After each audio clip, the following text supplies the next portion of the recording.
Christophe Boudot, bonjour. Bonjour. Êtes le président du groupe Rassemblement National au Conseil régional, mais je vous ai invité ce matin comme conseiller municipal de Lyon, puisque lundi, vous avez participé à l'élection du maire de Lyon. Enfin, vous avez participé, façon de dire, puisque vous n'avez pas voté. Alors, vous allez d'abord m'expliquer une chose. Comment on peut, comme responsable politique, passer son temps à dire l'abstention est une catastrophe pour la démocratie, il faut que les gens aillent voter, et vous, élu politique responsable, hein, qu'est-ce que vous faites dès qu'il y a une élection? Eh bien, vous ne participez pas au vote, vous vous abstenez.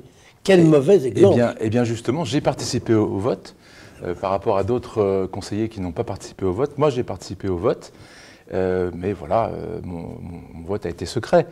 Mais je crois qu'il ne vous aura pas échappé que je n'ai pas voté pour Gérard Collomb. Bon, donc vous avez participé au vote. Mais j'ai participé au vote, bien sûr. Oui, Bon, oui. dites-moi, Christophe Boudot, vous avez voté blanc, donc j'imagine, puisqu'il n'y avait pas d'autre solution. J'ai voté blanc, oui. Voilà. Effectivement, je n'ai pas voté pour Gérard Collomb, mais je me devais de voter quand même pour cette échéance municipale, la 4e, je crois, du mandat.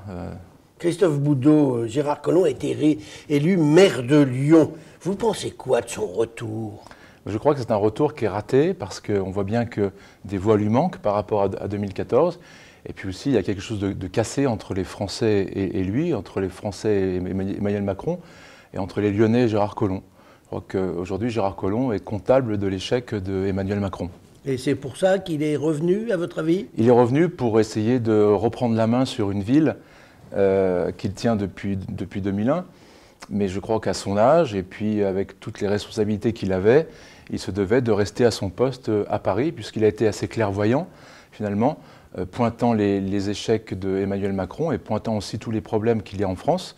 Il se devait de rester place Beauvau. Alors justement, Christophe Boudot, vous avez tenu un discours qui a été remarqué juste après l'élection du maire, et on a eu l'impression, en vous écoutant, que vous considérez que Collomb a plutôt été un bon ministre de l'Intérieur qui a compris les enjeux et compris la situation dure, difficile, dégradée de la France, au moins en matière de sécurité. Non, il n'a pas été un bon ministre de l'Intérieur, il a été un mauvais ministre de l'Intérieur.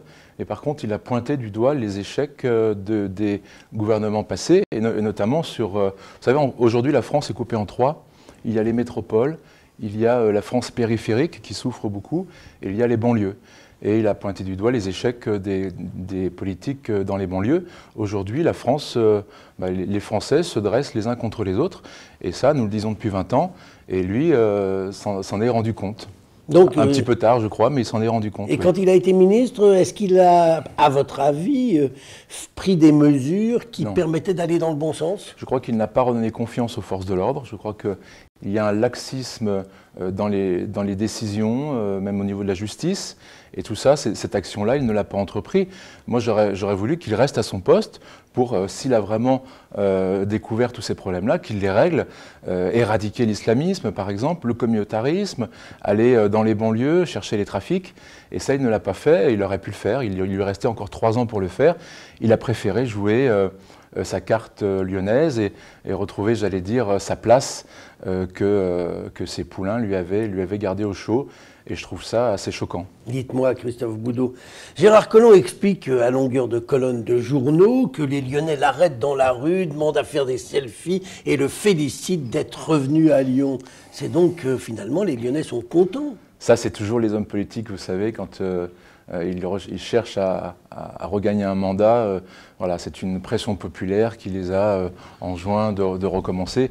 Je crois qu'aujourd'hui, non, Gérard Collomb est comptable de l'échec d'Emmanuel Macron. Il y a quelque chose de cassé à Lyon entre les Lyonnais et lui. Et je crois que s'il recommence en 2020, s'il se représente en 2020, ce sera évidemment le mandat de trop. Mais je crois que certains ne veulent pas qu'il recommence, et notamment à droite, notamment aussi à gauche, dans ses propres troupes. Je crois qu'aujourd'hui, il y a une critique qui s'élève. Gérard Collomb n'est pas tout à fait aimé à Lyon. Aujourd'hui, les choses ont changé. Bon, alors en 2020, vous venez d'en parler, vous-même, on vous prête l'intention d'aller vous promener, vous présenter à Limonest où vous habitez depuis longtemps. Alors qui est-ce qui va se présenter à Lyon pour le Rassemblement national? Les choses ne sont pas décidées. Marion Maréchal-Le Pen? Pourquoi pas? Non, je crois que Pourquoi pas Marion Maréchal-Le Pen a d'autres choses à faire aujourd'hui que de se présenter à la mairie de Lyon. Et donc, elle a une école qui marche très bien. Nous verrons avec Marine qui portera les couleurs du Rassemblement national.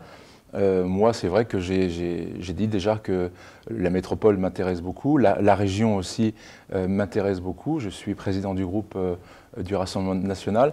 Nous verrons qui se présentera à Lyon, ce sera moi ou un autre. Bah, vous allez à Limonest? Non, ça c'est pas décidé du tout. Vous savez, c'est les choses qui se décident finement avec des équipes autour de soi. Et les choses ne sont pas décidées du tout, vous le saurez en temps et en heure. Bon, bah, on attend de le savoir parce que 2020 c'est bientôt et tout le monde commence à se déclarer. On attend plus que vous, Christophe Boudot. Je vous remercie. Merci beaucoup.